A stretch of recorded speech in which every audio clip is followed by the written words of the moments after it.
Welcome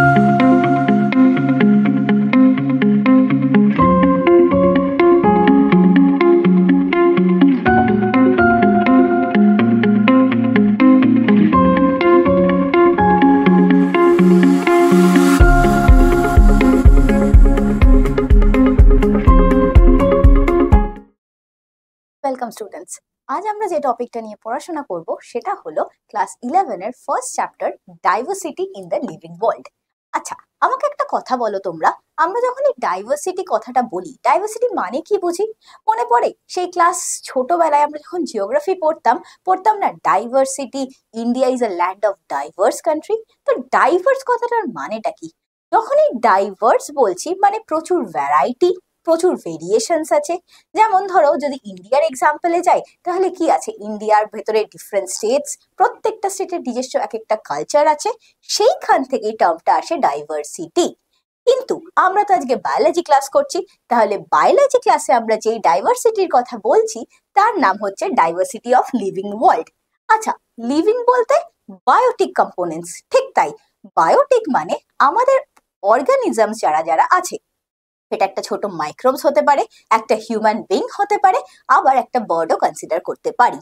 আমরা আজকে যেটা নিয়ে টপিক আলোচনা করব সেটা হচ্ছে ডাইভার্সিটি অফ লিভিং ওয়ার্ল্ড। এবার যদি আমরা এটা বুঝি যে ডাইভার্সিটি কাকে বলে, তাহলে নেক্সট প্রশ্নটা আসছে যে হায়ারার্কি কাকে বলে। আচ্ছা দেখো, হায়ারার্কি কথাটার মানে কি? হায়ারার্কি মানে স্টেপস। তোমাকে যদি আমি বলি একটা আমি বিল্ডিং বানাতে চাই, আচ্ছা এই বিল্ডিং বানাতে গেলে প্রথম কি লাগে? ইট, বালি, সিমেন্ট, এইগুলো। ঠিক তেমন লিভিং অর্গানিজম বানাতে গেলে একদম ছোট স্টেপ থেকে শুরু করে হাইয়েস্ট অর্গানিজম অবধি কনসিডার করতে হবে। আর এই ক্ষেত্রে হায়ারার্কি বা স্টেপস অফ লিভিং অর্গানিজমস এর মধ্যে আমরা যেটা শিখবো সেটা হচ্ছে এই পার্টিকুলার সিরিজটা। চলো তাহলে আমরা দেখি সিরিজটাই বলছেটা কি। আচ্ছা দেখো, আমরা যখন এই সিরিজটার কথা বলছি, প্রথম জিনিস যেটা আমরা বুঝবো সেটা হচ্ছে আমরা দেখছি অ্যাটমস দিয়ে তৈরি। তার মানে একদম সিঙ্গেল বা স্মলেস্ট ইউনিট অফ লাইফ। এই অ্যাটমস গুলো যখন ইউনাইট করছে, তারা যা তৈরি করছে তাদের নাম মলিকিউল। এবার কি হবে? এই মলিকিউলস গুলো ইউনাইট করে তৈরি করছে সেল। মনে পড়ে আমরা শিখেছিলাম না, cell is the basic structural and functional unit of life. সেখান থেকে দেখো এরা ইউনাইট করছে টু ফর্ম টিস্যু। আচ্ছা, আমরা কি জানি, ডিফারেন্ট টাইপ অফ সেলস যারা similar in structure as well as function, ওরা ইউনাইট করে তৈরি করছে টিস্যু। হলো, এবার এই টিস্যু কি করবে? টিস্যু ফাইনালি তোমার বডিতে যারা অনেকগুলো ডিফারেন্ট টাইপ অফ টিস্যু একসাথে এসছে, যারা একই কাজ করে, তৈরি করছে তোমার অর্গান। আর এখানে আমরা দেখতে পাচ্ছি ইয়োর স্টমাক। এই যে অর্গানটা দেখছি, এবার তুমি বলো তোমার বডিতে কি একটা অর্গান? অবশ্যই না। তাহলে আমরা নেক্সট যেটা বুঝবো সেটা হচ্ছে এই অর্গানটা তৈরি করছে অর্গান সিস্টেম। মানে তোমার বডিতে কি আছে? হার্ট আছে, লাংস আছে, কিডনি আছে, ডিফারেন্ট অর্গান আছে। এবার যদি তোমাকে আমি লাংস বলি, তুমি বলবে পালমোনারি সিস্টেম। তুমি যদি বলো হার্ট, তাহলে সার্কুলেটরি সিস্টেম বলবে। আমরা সেই সিস্টেমের কথাই এখানে বলছি। এবার এই সিস্টেমটা আছে কোথায়? আমার শরীরে, তোমাদের শরীরে, মানে আমরা অর্গানিজম। কিন্তু তুমি বলো এই অর্গানিজম কি একা একা কেউ বাঁচতে পারে? অবশ্যই না, বন্ধু ছাড়া বাঁচা যায় নাকি? তাহলে এই ক্ষেত্রে আমরা যারা একসাথে গ্রুপ হয়ে রয়েছি, আমাদের নাম হচ্ছে একসাথে পপুলেশন। এই পপুলেশনরা ফাইনালি আছে কিরম ভাবে? এবার তোমাকে যদি আমি বলি, তুমি যেই পাড়ায় থাকো সেখানে কি শুধু মানুষ আছে? না, পশু পাখিও আছে, পেট অ্যানিমালস আছে আমাদের। তারা একসাথে তৈরি করছে কমিউনিটি। আর এই কমিউনিটিটা ফার্দার করছেটা কি? এই ফার্দার কমিউনিটি যা করে সেটা হচ্ছে এরা আছে ইনসাইড অ্যান ইকোসিস্টেম। তার মানে এই ইকোসিস্টেমের মধ্যে কারা কারা পড়ছে? ইকোসিস্টেমের মধ্যে যারা ইনক্লুডেড তারা হলো both living as well as non living components. এবার দেখি তাহলে ইকোসিস্টেমটা আছে কোথায়? ইকোসিস্টেমটা আছে the biosphere or the earth. তাহলে এই পুরো লাইফটা যেটা আমরা পড়লাম, এই পুরো সাইকেলটাকে আমরা রেফার করবো as the hierarchy of life. তার মানে এখান থেকে আমরা যা কনক্লুশনে দাঁড়ালাম সেটা হচ্ছে, আমি হই বা একটা ছোট আর্থ্রোপোড হোক, মশা, মাছি, আরশোলা, যে কেউ, যারই তৈরি করতে হোক না কেন, আমাকে এই পুরো সাইকেলটাকে মাথায় রেখে তবে একটা লিভিং অর্গানিজম বানাতে হবে। চলো তাহলে এইটা যদি এবার আমরা বুঝি, তাহলে আমার নেক্সট প্রশ্নটা দাঁড়ালো, এই চ্যাপ্টারের একটা বিশাল বড় টপিক হচ্ছে ক্লাসিফিকেশন। আচ্ছা আমাকে বলো তো, এই ক্লাসিফিকেশনটার প্রয়োজনটা কি? যদি তোমাকে আমি এভাবে জিজ্ঞেস করি, ধরো তুমি লাইব্রেরিতে গেলে, লাইব্রেরিতে গিয়ে তোমাকে তোমার টিচার বলে দিয়েছে আচ্ছা একটা বায়োলজি বই নিয়ে আয় তো, তখন তোমার মাথায় কি আসবে না, আচ্ছা ম্যাম তো বলে দিল না কোন ক্লাসের বায়োলজি বই আনবো, 11-এর নাকি 12-এর আনবো, আবার তো 8-এরও আনতে পারি। তাহলে সেটা একটা প্রশ্ন। ধরো তুমি জানো যে তোমাকে আমি বলে দিলাম ক্লাস 11-এর বায়োলজি বই আনো, সেখানে তুমি তো লাইব্রেরি গেছো, তোমাকে তো আমি মেনশন করিনি তুমি সিবিএসসি বোর্ডের বই আনছো না আইএসসি বোর্ডের। ঠিক তাই জন্য আমার দরকার ক্লাসিফিকেশন। এই যে এত ভ্যারাইটি অফ অর্গানিজমস আমাদের চারিপাশে রয়েছে, তাদেরকে যদি আমরা ঠিকভাবে ক্লাসিফাই না করতে পারি, আমরা চিনতেই পারবো না কোন অর্গানিজম কোন গ্রুপে বিলং করে। ঠিক তাই আমরা যখনই ক্লাসিফিকেশনের প্রয়োজনীয়তা বা নিড পড়ছি, দেখো প্রথম জিনিস লেখা, it is impossible to study living organism. বলতে যদি আমাদের ক্লাসিফিকেশন পড়তে হয়, আমাকে প্রত্যেকটা লিভিং অর্গানিজম কে কোথায় আছে, কে কোথায় পসিবলি থাকতে পারে, আর কি কি ক্যারেক্টারিস্টিক্স দিয়ে আমরা তাকে সেই জায়গায় রেখেছি সেইটা জানতে হবে। আর সেই প্রসেসটার নাম আর কিচ্ছু না, সেই প্রসেসটাই হচ্ছে আমাদের ক্লাসিফিকেশন। তাহলে চলো এবার দেখি ক্লাসিফিকেশন বলতে ডিফাইন করব কি করে। আচ্ছা আমি যখন এই ক্লাসিফিকেশন বলছি, ক্লাসিফিকেশন মানে হচ্ছে এটা একটা প্রসেস যেখানে যে কোনো কিছু, সেটা এই যে বললাম আমি হতে পারি, একটা ছোট ব্যাকটেরিয়া হতে পারে, আবার যে এক্সটিংক্ট হয়ে গেছে সেই ডাইনোসরের কথাও বলতে পারি, তাদেরকে আমি গ্রুপ করব। আচ্ছা কিসে ভাবে গ্রুপ করব?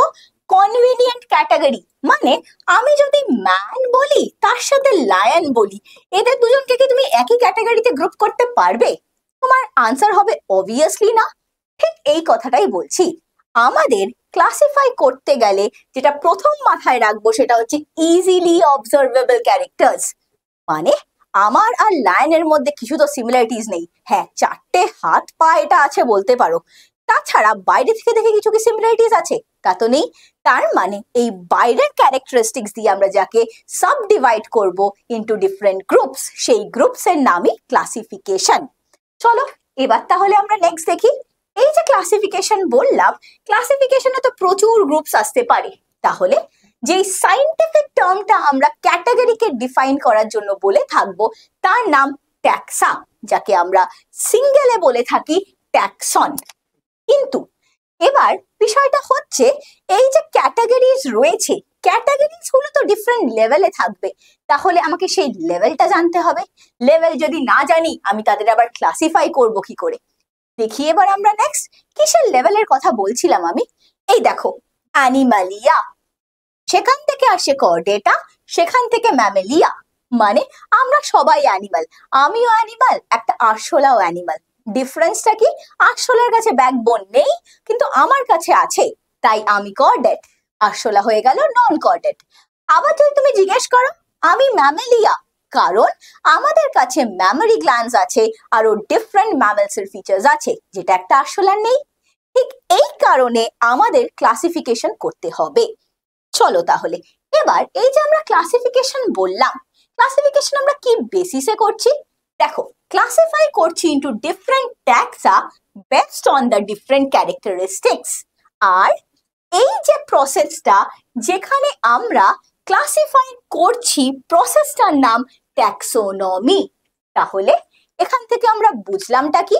ট্যাক্সোনমি হচ্ছে যেই প্রসেসে আমরা ক্লাসিফাই করছি, কিন্তু ক্লাসিফিকেশন মানে ডিফারেন্ট অর্গানিজমকে গ্রুপ করা বেসড অন তুমি বাইরে থেকে দেখে ওকে কিভাবে চিনছো।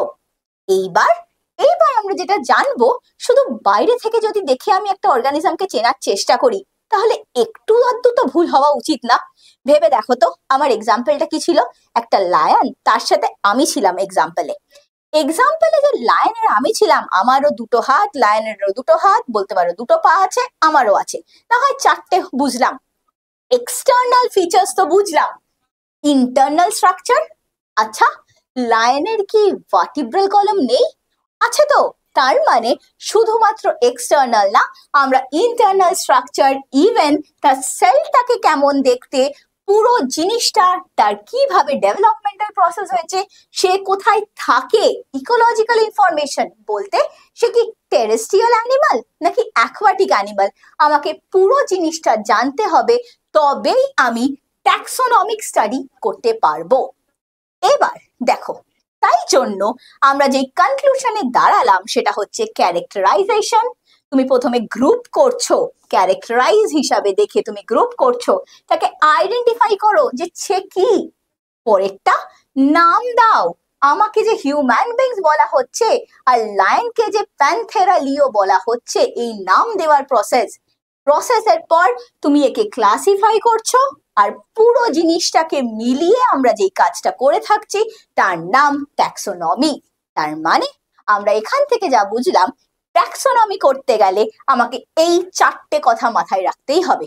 শুরু করবো আমরা ক্যারেক্টারাইজ দিয়ে, সেকেন্ডলি আমরা বলবো আইডেন্টিফাই করো, থার্ডলি নাম দাও, 4 নম্বর জিনিস ওকে গ্রুপ ওয়াইজ ভাগ করে দাও, তবেই তোমার ট্যাক্সোনমি করা সার্থক হবে।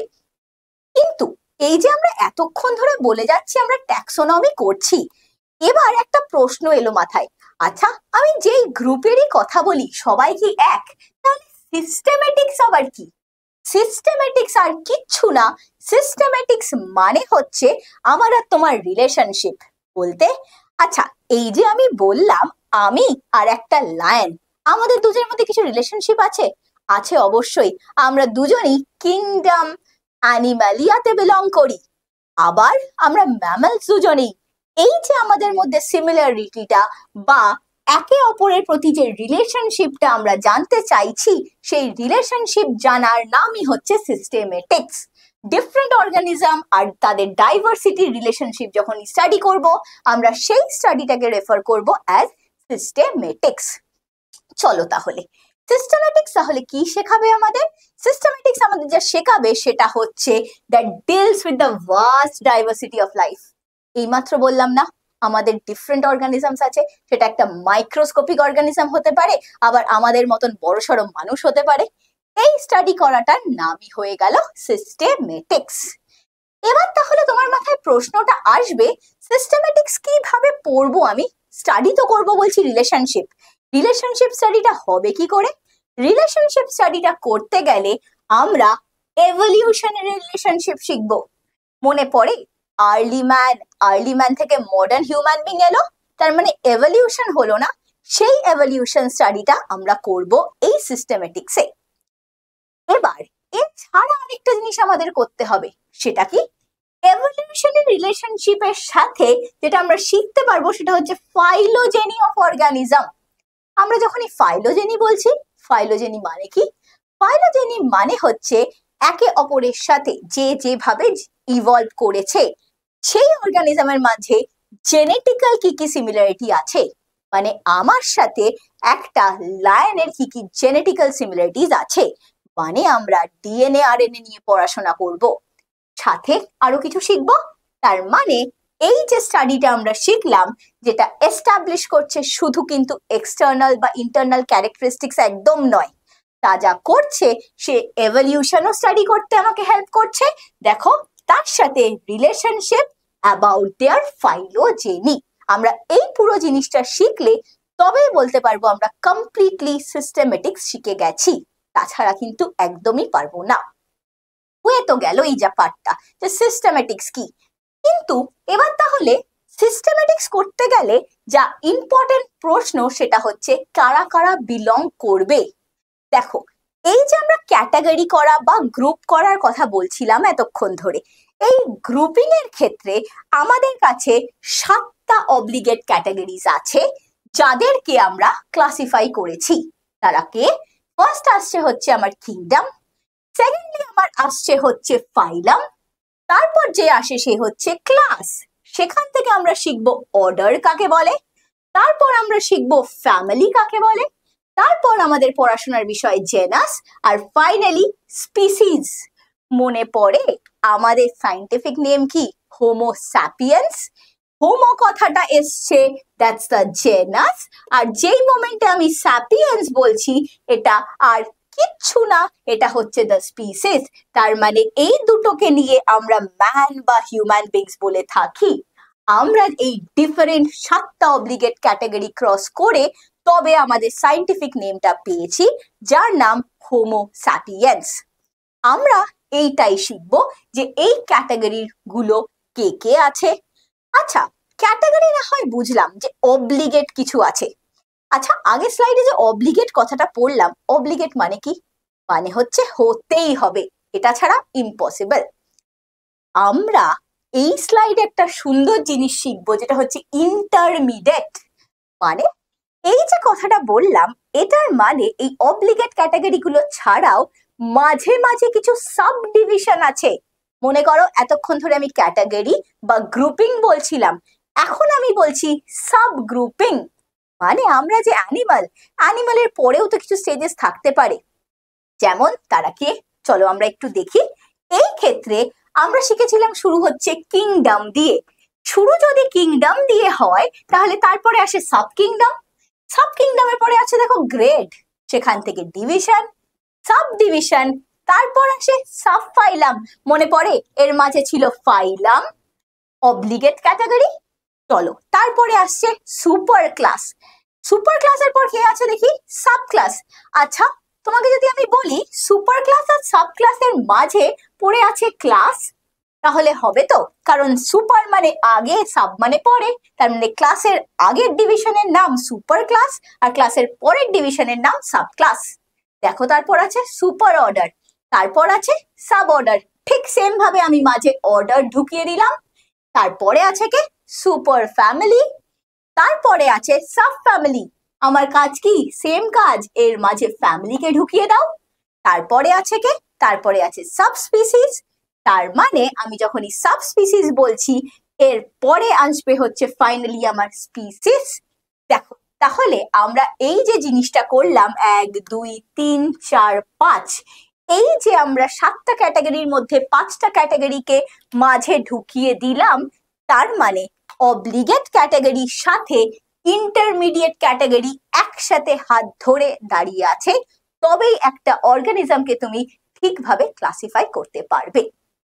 এরপর আমরা নেক্সট যেটা শিখবো সেটা হচ্ছে এই যে এত কিছু বলে চলেছি আমি, এই ক্যাটাগরি সেই ক্যাটাগরি সাব ক্যাটাগরি, করলো কে এত সব কাজ? প্রথম যিনি কাজটা করেছিলেন তার নাম লিনিয়াস।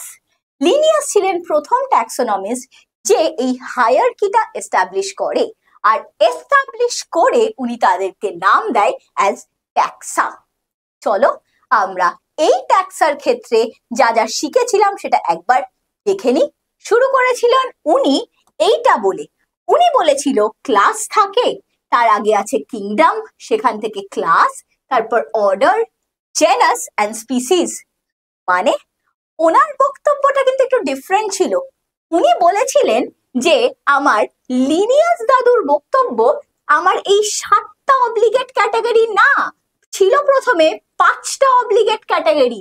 সেই 5টা অব্লিগেট ক্যাটাগরি ফাইনালি আবার তোমার মডিফাই হয়ে হয়েছে 7টা ডিফারেন্ট ক্যাটাগরিজ বা 7টা অব্লিগেট ক্যাটাগরিজ। তাহলে আজকের ক্লাসে আমরা কি কি শিখলাম? আমরা আজকের ক্লাসে যা শিখলাম সেটা হচ্ছে ট্যাক্সোনমি কাকে বলে, ট্যাক্সোনমির প্রত্যেকটা র্যাঙ্ক কাকে বলে, কি কি তারা, আর এই র্যাঙ্কের মধ্যে শুধু অব্লিগেট ক্যাটাগরিজ আছে তা একদমই না, আছে প্রচুর মাঝে ইন্টারমিডিয়েট ক্যাটাগরিজও। চলো তাহলে আজকে আমরা এই অবধি শিখলাম, নেক্সট ভিডিওতে আবার দেখা হচ্ছে। Till then take care, thank you. Hello students, আমাদের ভিডিও তোমাদের কেমন লাগছে তা কিন্তু অবশ্যই কমেন্ট সেকশনে জানিও। আর হ্যাঁ, ড্রিমস এডুকেশন সেন্টারের ফেসবুক পেজ এবং YouTube channel like, follow and subscribe করতে ভুলো না কিন্তু, লিংক ডেসক্রিপশন বক্সে নিচে দেওয়া আছে। আর তোমরা যদি আমাদের ড্রিমস এডুকেশন সেন্টারের অনলাইন ক্লাস রেগুলার ওয়াইজ করতে চাও তাহলে ভিজিট করো আমাদের ওয়েবসাইট www.dreamsonlineclass.in। সেখানে তোমরা ক্লাস 11-12 এর বোর্ডস এর কোর্স করতে পারো, সাথে জেই, নিট সব রকম কোর্সই অ্যাভেলেবেল আছে। তার সাথে তোমরা আরেকটা জিনিস করতে পারো, গুগল প্লে স্টোর বা অ্যাপল অ্যাপ স্টোর থেকে অ্যাপস ডাউনলোড করে ইজিলি রেজিস্টার করে নিতে পারো। তাহলে আমাদের আবার নেক্সট একটা ভিডিওতে দেখা হচ্ছে। Till then thank you, take care.